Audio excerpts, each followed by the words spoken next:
that'll make a difference. All right. So now we're live. Now can you hear me, Dennis? No. No. No, that didn't work. So now we're live. Now can you hear me, Dennis? Yep. Oh, yeah, because I heard him hear you. Yeah. Okay. So now we're live. Now can you hear me? Oh, he's playing a repeat. Yep. Oh, yeah, because I heard him hear you. Yeah. Okay. Oh, he's playing a repeat. Now he's lagging, so. Oh, yeah, because I heard him hear you. Yeah. And he's getting it over and over again. He's on a loop. I think He's getting the remix version of the show. when he was tearing down the wall, he must have tore down an internet connection or something. So. Yeah. He's getting the remix version. Should we talk? It's all leaking out of the ceiling he tore down. Yeah. I don't know. Did Mark? Did you authorize that remix version of the show? Oh yeah, I'm fine. It's open. It's open source. Your Creative Commons on this deal here. Yeah, I'm fine. Yeah. Yeah, because Dennis, that's what he's actually been doing this whole time. He's been secretly just remixing the show. Yeah. You know, yeah, he's always wanted to be make lots of money. Go have at it, Dennis. Yeah. Good luck. MC Dennis Bloom. That's what's up. You know. Yeah. Well, we might have to delay the photo share part until next week. We're gonna have a lot of images to go over, but maybe I'll actually add some to it by next week. You got a few in here, Wes? No, nope, I don't think so. I don't think so. Yeah, I haven't done anything. Louis posted a few. Simi posted a few. A lot. Simi posted a few. I like what he did with the bird photo because he separated the bird from the background, and so he gave the background a different filter than the bird. It pops. So it pops exactly. It gives it like a three-dimensional feel. It's kind of cool. Yeah. He's playing around with stuff, and he found the right lighting for that squirrel. That's kind of cool. So He must have a lot of equipment. I bet you he doesn't. I bet you he goes pretty light. Yeah, he's got like three or four lenses and one body and his tripod and some filters. Yeah. Yes. And the filters you keep on there, so you're not even jacking with your filters, really. I mean, he knows what he's going to do. Let me see. What's the odds I'm going to shoot outside today? Well, yeah, pretty good. So yeah, because I do. I leave my polarizers are always on Yeah. All right, are you there, Dennis? Yeah, I can hear you, Mark. All right. All right. Yay! Yep, I can hear you, Joe. Yeah. Say something, Wes. Hey, Dennis. Yeah, you're there. What about All right, he's back. That only took an hour. Hey, that's pretty good. Chrome. Yeah, well, I guess Chrome is the answer now. No, I'm not using Chrome. I'm pulling back up on Safari because Chrome. Oh, really? Wow. I don't know. Maybe after we start the computer, set it all up. Yeah, that's crazy. That is because all I've done is I logged it off the web browser completely, rebooted it up, and then it's come back. Oh boy, all that, and that's all you had to do. Imagine. Yeah. Never mind. I've had a good run around Chrome and Firefox and lots of other web browsers, all telling me that they won't support YouTube Live. Well, Mark Dennis posted an image just for me on there. You should at least cover that one. Yeah, we definitely will. Let's get to that. That's only a few up there. Let's. All right. So yeah, squirrel, whatever. Yeah. and that's cool. Didn't get the nut yet.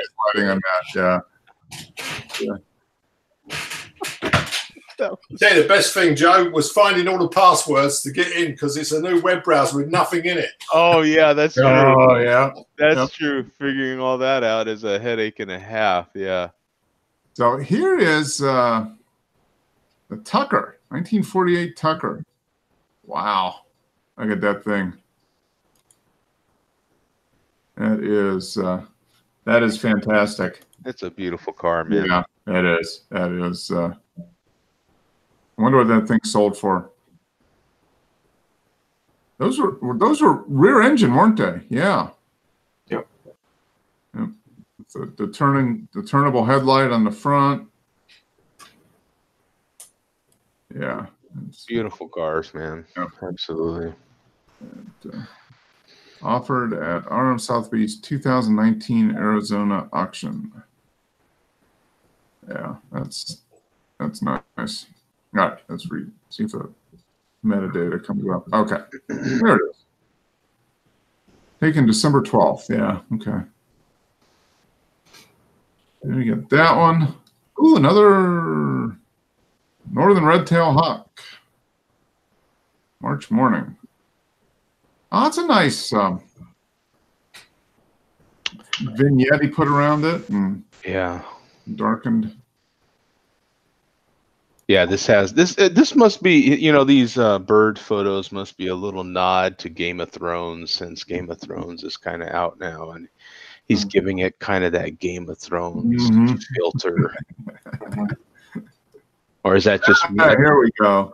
So what's he doing here? Oh, this is Dennis.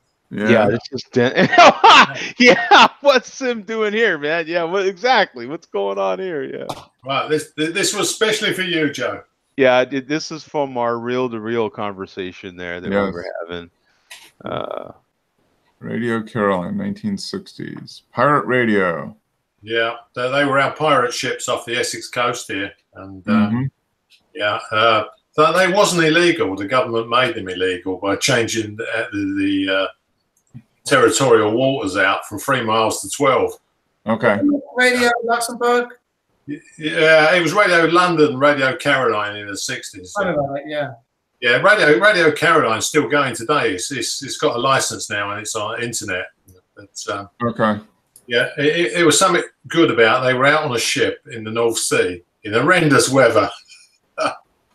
And, you know, the government, for some reason, just spent a lot of time and effort because they couldn't control them. Or outside our territorial waters, you see.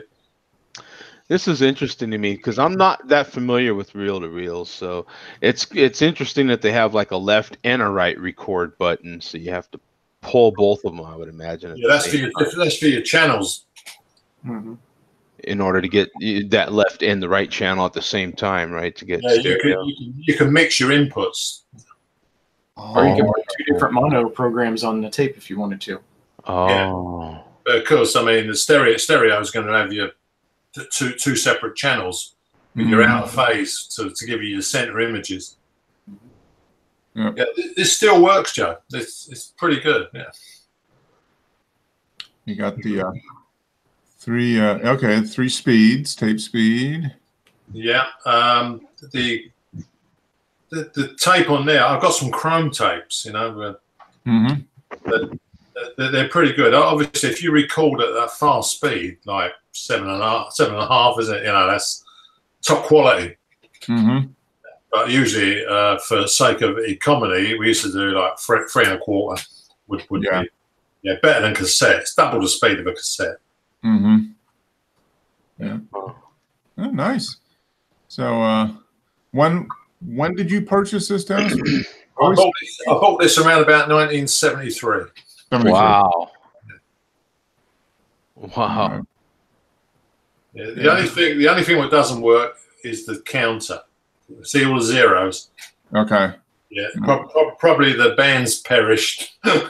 What drives it? You know? Yeah, probably dried out and snapped. Yeah. That's nice. That is very cool. Yeah. Yeah. You got 3 heads there, Joe, so you can have instant playback while you're recording. Oh, really? Yeah. Yeah. As you're recording it, you can listen to the final mix. What is actually recorded seconds later. You know. Wow. Okay, so it's on it.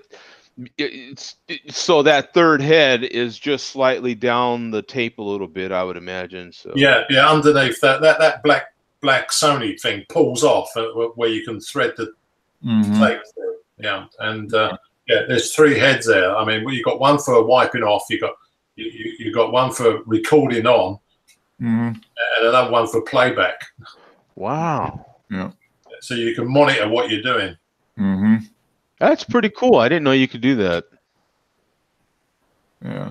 It's funny because my son bought an album, an actual LP. He came in and he had an LP in a cover, and it was some rapper, only to be played in a garage. But he asked me if he could use a record player, right? But I had to show him how to use it. He didn't have any idea. Wow. How to activate it, right? And then he stood there with this fascinated look on his face, going like, I can't believe all that sound's coming out them grooves. Yeah. It is a trip. I have to admit, because this is new to me. It feels new to me because I haven't done it since I was a teenager. And I can go through those feelings with him because you're just looking at it kind of with fresh eyes again. You're going, wow, it is incredible. I was playing a record just a second ago, and I'm still in amazement with all the bass and everything that's coming through there. I mean, you're just like, that is insane, Yeah. I mean, this was like your first break everybody's copyright. Mm-hmm. You could just borrow your mate's albums and just record them. Yeah, that's true. Yeah. No, that's cool. Yeah, that's a neat piece of audio history there, and it still works. Yeah, still works fine. Yeah. The tapes are getting expensive now. Pre-recorded tapes are several $100s now, aren't they? I've got about 10 of those reels, 7-inch reels. So that's all I'm ever going to need. Because don't forget, you can turn them over and use the other side. Yep, that's true. So yeah, you're probably going to get 8 hours out of a tape, Mm-hmm. Yep. There we go. Morning Stillness, black and white. I think we've seen this pier somewhere before, but it's hard to tell. Some piers can look the same. Kind of look the same, yeah. It's Myrtle Beach, but not the Myrtle Beach I know. Yeah, Myrtle Beach, Connecticut. Water's a little colder there than Myrtle Beach, South Carolina. That's neat. It's good treatment. There's Rui. Oh, Rui, yeah. Water's becoming nicer. Yeah, very nice. So this is what they've done with his bike last time he crashed and they took him to hospital. Yeah. I know another guy that's recently getting into this mountain biking, and I told him, I'm like, look, brother, I don't know anybody, and I mean anybody that doesn't ride a bicycle, whether it be a road bike or a mountain bike, whatever kind of bike everybody I know has wrecked. Everybody. Yeah. I've wrecked. I went on a mountain bike ride years ago with a friend, and I went way over the top. I hit a root of the tree, and it just went straight over the top. Yep. That's usually what happens. You flip over the handlebars. Yep. Yeah. And sure enough, last week he was going down a trail, knocked himself out. He had to miss some work. He literally knocked himself unconscious. Yeah. I'm like, I've got one acquaintance that died during a race. I mean, it is a serious thing. I mean, everybody I know has had bad injuries. Mm-hmm. Yeah. Fun to do though. That's what I keep hearing, but fat guy on little bike, and it's like skiing to me, man. Trees win, I'm just not gonna do it. I'm good. Yeah. I'll photograph it, Yeah. This is nice. He's got the nice, got the tree, whatever kind of tree in bloom there. Yeah. It looks like springtime. Ride a lot. He must ride every day. How much? He does pretty much every day. Yeah. Every day. I mean, he posts back and forth to work, and then he rides on the weekends. Yeah. He just loves it, man. I feel his passion for it because he rides and rides all the time. Yeah. All the time. And he's got from everything I've seen, it's got lots of good trails that are close by, so it's easy for him to get out and do it. Yeah.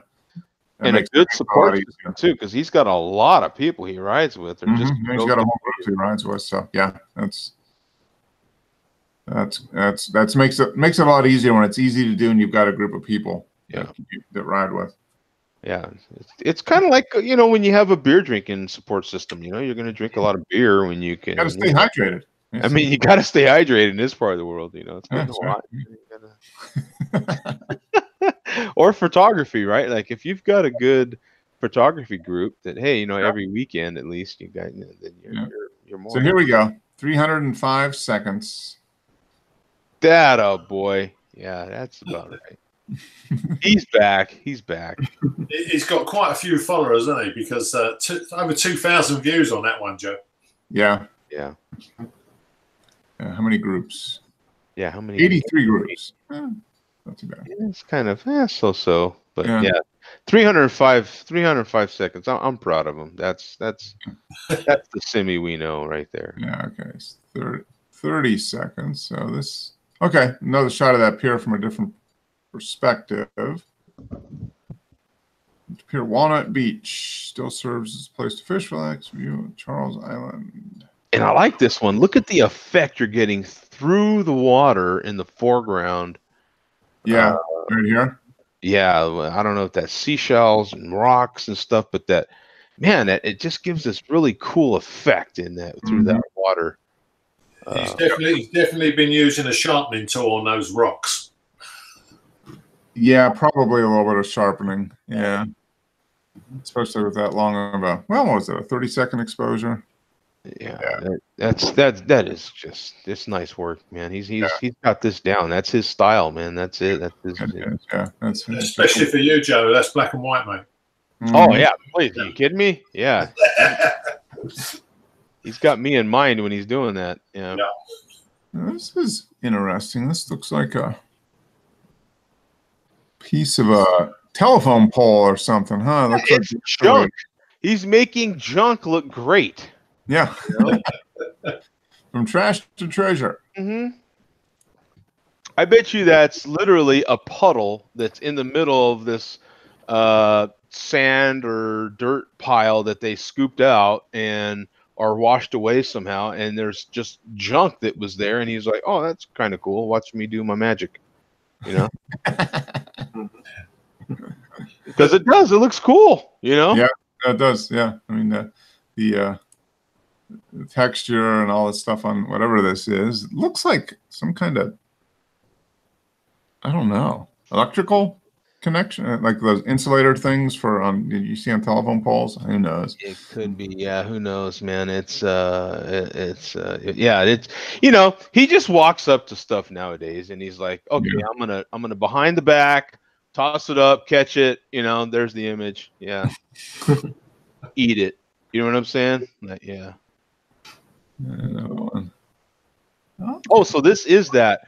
This is another pier, yeah. Color. Yeah, this is in color. And this looks like an old kind of storm drain pipe or something. That's interesting. Yeah, rusted out pipe of some kind. Yeah. That kind of reminds me of those cats that do micro photography and macro or micro. Macro, I think. Yeah. Macro, yeah. And when they actually, if they were to zoom out, because up close, as close as they're getting, it is incredibly beautiful colors and all sorts of things you're getting. And it's like some ridiculous little piece of a nasty leaf mixed with, I don't know, someone's loogie in the curb. You know what I'm saying? Yeah. You're like, oh, that's disgusting. But up close, you're like, oh, that's fascinating. You know what I'm saying? It's like all perspective on stuff. It's so cool. That's for sure. There's some more junk. See, playing in the. It must be. Yeah, it looks like low tide. Yeah, look how far out the water is. And this guy is becoming the LeBron of water images right now. It's ridiculous. Yeah. Oh, there's a pier. There's some water. Huh. Watch my magic. Behind the back, toss here, up in the air, about 30 feet, comes down. There's your image. Okay, so this must be low tide because now he's walked around from this way. Yeah. He needs to start hashtagging these things, camera tossing. Yep. Look at what's neat is all the texture in the sand from the water coming out or going out. That. Man. And I was just on the beach last weekend shooting.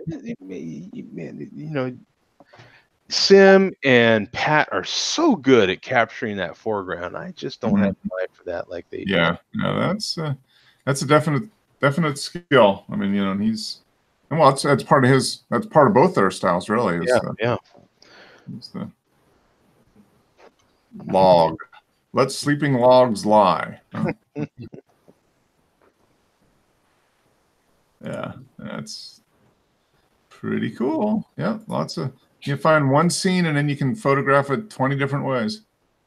Just by walking around and recomposing. Yeah, the waves in that sand are pretty cool, man. Mm-hmm. And here we are under the pier. Low tide.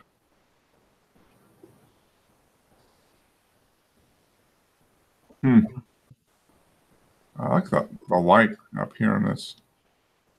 Yeah, and the color up there and the lack of color down below, and then you've got color on the ground up there, kind of towards the middle of your frame. Yeah, magenta over here. Yeah.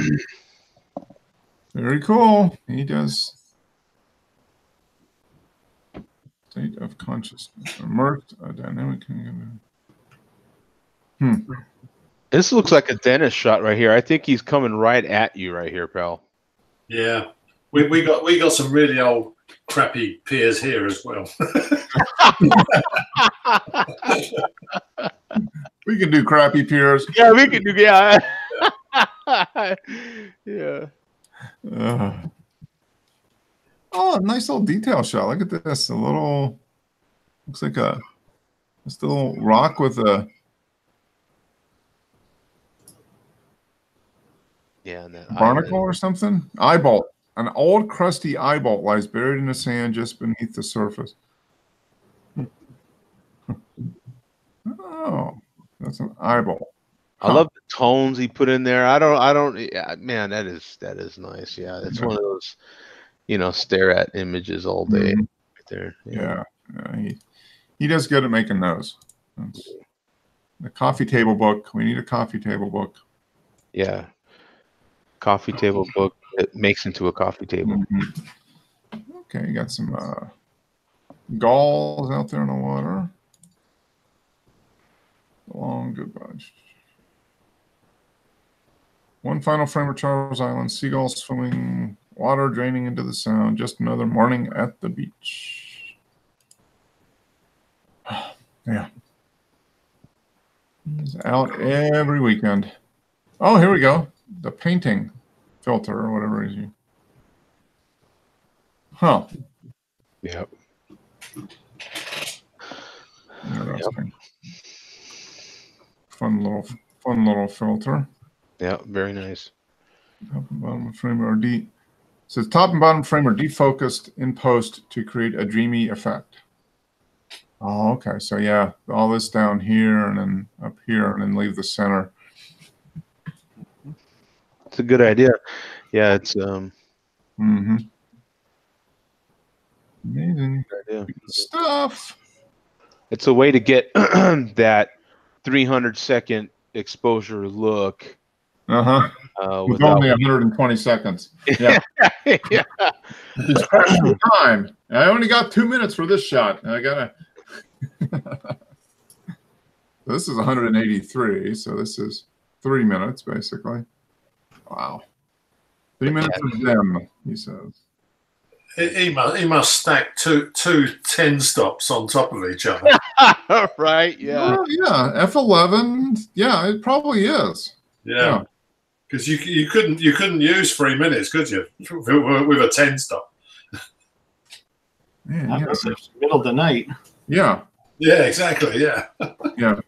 Well, if it's as cloudy as it is, and then as early as he's out there, maybe, but still, like I think he did say he puts I think he has a 12 stop or something like that, and then a 6 on top of it or something like. I think he has other smaller ones he can. 20 stops, yeah. Yeah, we'll have to ask him next time he's on. Spill the beans. Yeah, spill the beans. Yeah. It's 24 seconds. Yeah. It's definitely uses them to good effect. African lion, Bronx Zoo. Huh. Okay, so I made a road trip to New York. The Bronx Zoo. This guy hasn't been neutered. Yeah, yeah. He's got the big walnuts hanging out there. Yeah. Look at that mouth. Oh my gosh, the detail in there. It's ISO 10,000. How is it? It's crazy. Yeah. Wow. 400 millimeter, 3200th of a second. So it must have been on shutter priority just to get the motion stops. Yeah. You know, sometimes it's funny because, you know, just this past weekend, I haven't used anything but manual in ages. And I shot quite a bit on full auto. Just, you know, just I kind of let the camera make its mind up, you know, and it did quite well for quite a bit of the shots I was doing. I was crunched for time. I wasn't going to have time to get my lighting straight and all that. So I was like, you know what? I'm going to have to put it on the green there. And yeah, it did pretty good. That happens, yeah. Yeah. So sometimes, you know, the shutter priority or the aperture priority or just full auto or sometimes the way to go. Yeah. Yeah. Well, like you said, when you're kind of pressed for time and, you know, it's more about you picking the shot and then you got to let the camera do some of the work or you miss the shot. You know, it's one of those things. Now, speaking of missing a shot, I mean, I don't think you would miss much with this car. Look at that thing. Yeah, Patrick done well with that jet in the background, isn't he? Yeah. Yeah. That's a cheetah. So is that I wonder what that is. I don't even know what the hell this is. This looks like a Hot Wheels car, doesn't it? Yeah. It must be some type built 64 Bill Thomas cheetah. So it's probably some type of. Is it like another take on a Cobra? Is it like a V8 under there? Is it like a 327 or 350 or something under there? Man, you got me. Thing's probably just a handful, though. Can you imagine driving that thing at speed? Yeah. He's sitting right on top of the axle. Yeah. You're sitting over the rear axle. Wow. Yeah, that's got to be the way you're sitting in that thing. And your view of that long hood, that's got to be hell to drive. And look at those straight pipes coming out of there. That thing's loud. Oh, yeah. There you go. Ready for my close-up.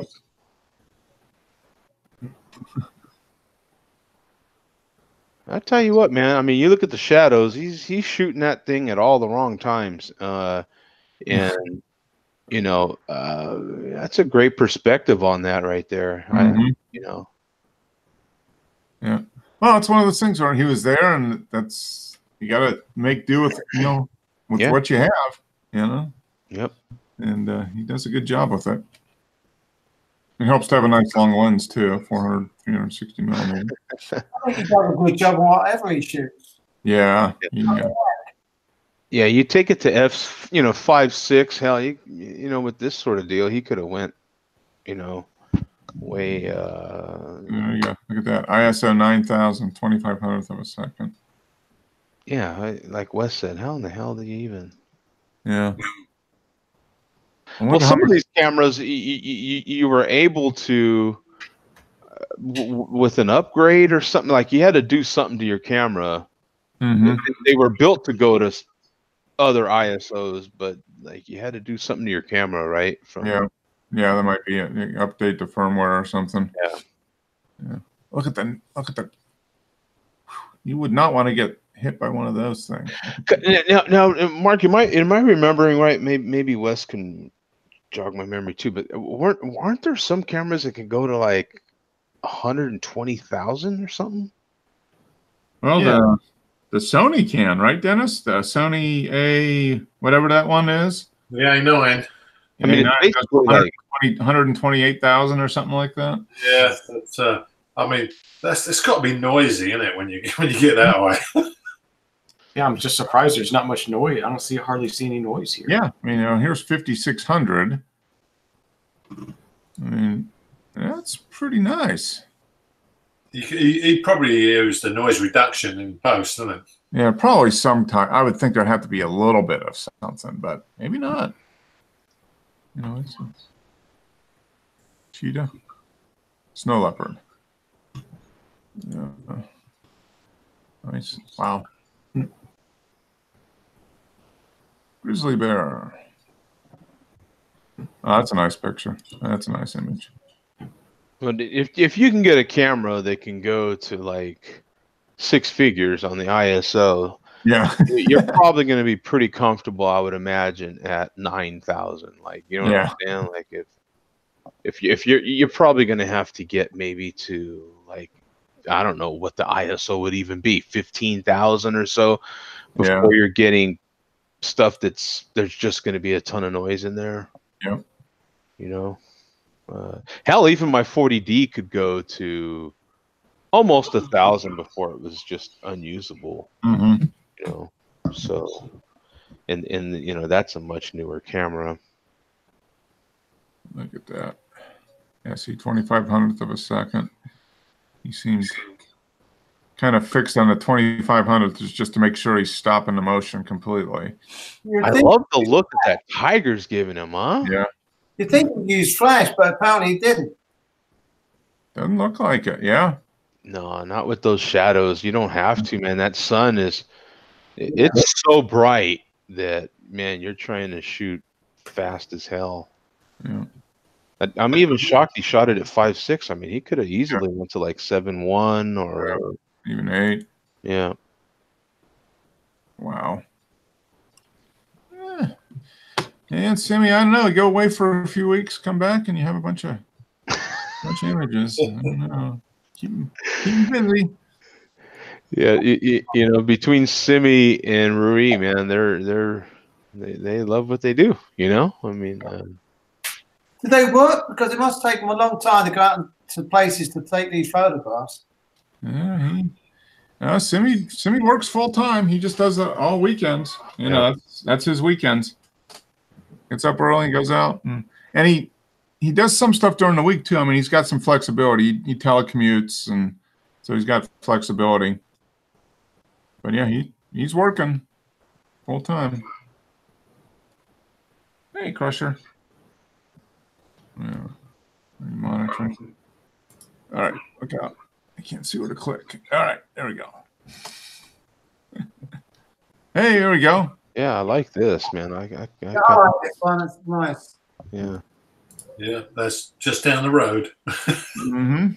I made it black and white, Joe, especially for you. Yeah, and I like it. It's real calming, you know. Mm-hmm.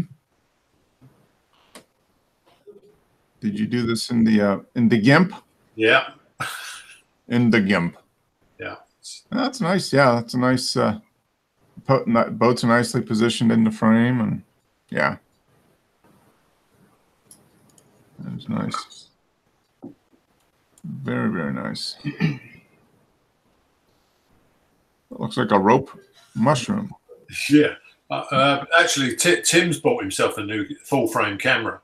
Oh, really? What did he get? He's got a Canon. He's gone back to Canon. So, yeah, we was down at the Lee town where boats tie up. So he's been playing with it. So I can't remember the number of it, but it's got a mirror, so it's an SLR. So. Okay. So did he get a 6D?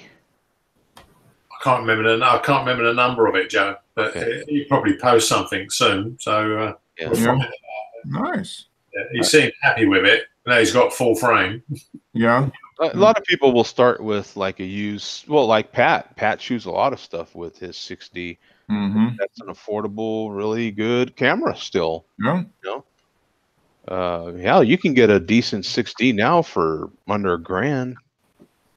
Yeah, I think he got it off of eBay because somebody else took the loss on it. Yeah. Mm-hmm. Yeah, you can get a good used one for, I would imagine, less than $1,000. Huh? What do you think, Wes? Is that? Oh yeah, I think so. Oh, nice. Yeah, we was I was using that Voigtlander lens wide open for these. 2.8. Yeah. Yeah. Yeah, that's a nice. Well, The fish boxes have got a bit of colour in them anyway. Yeah, they do. And as do the nets here. I really like this one. Yeah. And the framing's GIMP as well. Okay. Mm-hmm. Yeah. Well, Dennis, do the rest of you buy a lot of used cameras, lenses? Yeah, mixture, used, sometimes I buy refurbished. Yeah. I think I bought 1 or 2 new. Everything else has been used. Yeah. If you know what you do, the research, figure out what you want, and then just know what what a good quality one is, and then just keep your eye open. Yeah, especially when they bring out a new model, Jimmy. So, as soon as they bring a new model out, the others take a pill immediately. Yeah, that's true. Okay, that's a nice one.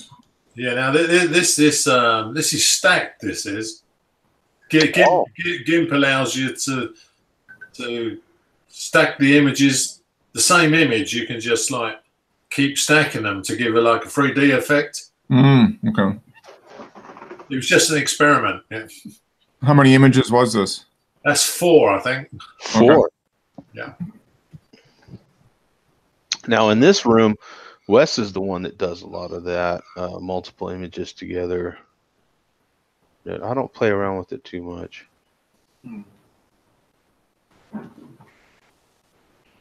I wonder who this belongs to. Yeah. Ball. In case you want to, that's the light bulb. Does that thing lights up? Yeah, this is a UK Bayonet Cap 100-watt light bulb. He's talking about the part where you screw on. This one you just push in and turn. Yeah, these push in, Joe. You know they're called bayonet caps. They just push in and turn. They lock. You haven't got to screw them in. Yeah. There's some of those here. Just depending on. Yeah. So what I've done with this was I had a picture of the whatever it is. And I just used the GIMP to like cut away everything I didn't need. Okay. I made it slightly the opacity I changed to make it look see-through, so that it looks like it's inside the bulb, and then just combine the images. Merge the images. Yeah. Well, that's fun. Yeah, so that's I mean, I was only doing it to see what GIMP can do, Just You really like that GIMP? Yeah. Well, I've used I've used other programs and that, and I just think my GIMP has improved so much because I dumped it a long time ago. I thought can't be asked with this. There was no instructions how to use it, So, but now it's completely changed. Yeah. So same bulb and just. Same bulb. That rose was growing on a bush outside on a photograph I took last year, so I cut it out, put it inside the lamp, So Dennis, with all your use of GIMP and all these different weird photos you're taking, you're going to start creating videos so people can learn from you? What videos? I've never really done video. Tim's done some, but you create this to show people how to do it and put it out there. Well, I only done this to see if I could get GIMP to work. Yeah, but the viewer wouldn't know that. They just think it's great to see it and see how it's done. Yeah, but that's what I say. There's guys on YouTube showing you step by step what buttons, what you do. So it's like a teaching program, right? Which now means that GIMP actually functions really well. Yeah. This is a slight crop. That was a slight crop of it, right? But I was using the GIMP fonts. You see, I put a logo down the bottom. Oh, okay. Yeah. Oh, yeah. Yeah. See, I done that. I just used the fonts out of GIMP, and then I done one in white and one in black. Okay. Stack them behind each other, but one slightly offset to give a 3D effect. Okay, very nice. You see there's black lines around the white now. Yeah. So I was just basically playing, It looks like we play a lot. Yeah. Okay, here's Tim's image. Yeah, so there's camera details on there because he took this when I was with him. Yeah. Let's find out. I got to refresh my page. Let's see what camera. 6D. Yeah, Joe, 6D. With the nifty 50. Yeah, the nifty 50-1.8. Yeah, so that's that's the economic way to go. I bet you he might have. I don't know. What would you give now for a 6D? So he might have had 700 into it, maybe, or I don't know. What I don't have any idea. Yeah. Yeah, I think he said he paid just over £500 for it. So okay. Oh, okay. Yeah, that makes sense. Yeah. So that, oh, nice. He's back to Canon after having Nikon. Yeah, that's I don't blame him. Yeah, that's like going from Chevy to Ford. Back to the right side. Yeah. Yeah, once you're a Chevy guy, don't get a Ford, man. What are you doing? Well, what do you shoot? You shoot Nikon, right? What was that? Joe, what do you shoot? Oh, I'm a Canon guy, man. Yeah. Oh, I'm a Canon guy. Yeah, for sure. Yeah. All Canon all the time. All Canon all the time. Yeah. It's and I thought about going full frame, and I'm also I'm a crop sensor guy. I'm unfortunately all in because I thought about getting a full frame, but I'd have to get new lenses, Yeah. And I ain't doing that. The lenses are the expensive part. Yeah. So it's I'm all in on the crop lenses. I have a couple of lenses I could use with the full frame, but my main ones I'd have to that's the choice you make. We know in this group we're educated enough on that stuff. The minute you're buying a lens, you're going, okay, this is it. No turning back now, man. I'm all crop sensor all the time, So yeah. Well, yeah. I mean, but yeah, a lot of people get it and don't realize it, But it's they each have their advantages. I mean, there's definite advantages to the crop sensor. Yeah. So it's just two. It's like two flavors of ice cream. What do you like? I don't even know that we have those conversations anymore, do we? No. I think it's more just if you're mirrorless or not, or that's the big one now. Is mirrorless or not? Yeah. The whole crop sensor full frame thing is kind of it's full frame or the different mirrorless sizes, right? I think. Micro Four Thirds or full frame mirrorless. That's the big one. Yeah. I mean, the real difference is going to be your resolution and your depth of field. Yeah. And that's the advantage you get with the full frame, is you get a better depth of field than you do with the crop sensor or Micro Four Thirds for sure. Mm-hmm. But excellent show, even with the slight break in the middle for Dennis to explore the world of various browsers, web browsers. Yeah, that's it. Yeah. And we got through all the images. Wow, that's good. Lots of good imagery. So thank you, especially to Simi for posting his life's portfolio up on there over the last few weeks. Excellent as always. And Dennis is becoming our resident GIMP expert. I think I might. I might download the GIMP and give it a try here in the next few weeks. It's a shame Frank's not on because I wanted to ask him if he managed to activate the buttons in Raw Therapy. Yeah, he probably. Give it a try. Yeah, once he figured it out. Yeah. But I did dump some Sony RAWs straight into GIMP, and it functioned fine. Okay, so it's converted, but then it doesn't give you the flexibility that Raw Therapy would give you. Yeah, I think Raw Therapy's got a lot more things you can tweak. Yeah. It sounds like it's pretty seamless. You dump it in Raw Therapy, do what you need to do, and it just dumps into GIMP pretty easy. So if I can send a Raw Therapy conversion as a TIFF straight into GIMP. Mm-hmm. Yeah, and then save it as JPEG if it's going to go on the internet. Yeah.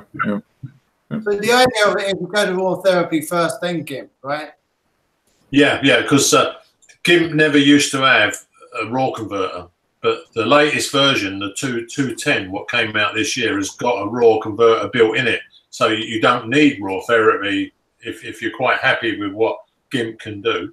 It's just that RAW therapy's got a good reputation now. Yeah, it's probably more robust and able to do more. And yeah, I think it was adopted for the open source for GIMP. Yeah, kind of became the standard for that. Yeah. All right. Well, I've got to eat some dinner here because Game of Thrones episode 3 is coming on in an hour, and I gotta watch that. So well, tell him what happens, Joe. Tell him what happens. I can't tell him. Heck, I haven't even seen the first part of any of them. We can't say anything. Joe hasn't watched any of them yet. So, and you haven't either, Dennis. So no, not so far. The final season is good. I mean, I think Tim's watching it. Yeah. Okay. All right. Yeah. So he already knows what happened today, I'm sure. But we'll find out in an hour or so. So somebody died probably. Yeah. Lots of people probably died. Yeah. Or they might have made an episode where the women have actually got clothes on. Yeah. Because the whole what's the? It wouldn't be Game of Thrones. Come on. It's all fun. All right, guys. Hey, good show. Appreciate your persistence, Dennis. Glad next week. Well, so we fixed it. Whatever the problem was, it went away. I think maybe the rule might be is reboot the computer before, just in case. Because if you have the computer on, I mean, I get the same thing. If you leave the computer on for days and days, it just kind of gets gunched up, and you reboot it, and everything works again. So supposed to restart it or reboot it every few days anyway. Yeah. I usually do, but sometimes I forget, and it'd be like a week and a half. I'm like, man, everything's so slow, and then I just reboot it, and it's a brand new computer. They're self-healing, Yeah, they are. Hey guys, I gotta go. All right. See you, James, Dennis, Joe, Wes. We'll see you, man. Peace out. Later. Good night.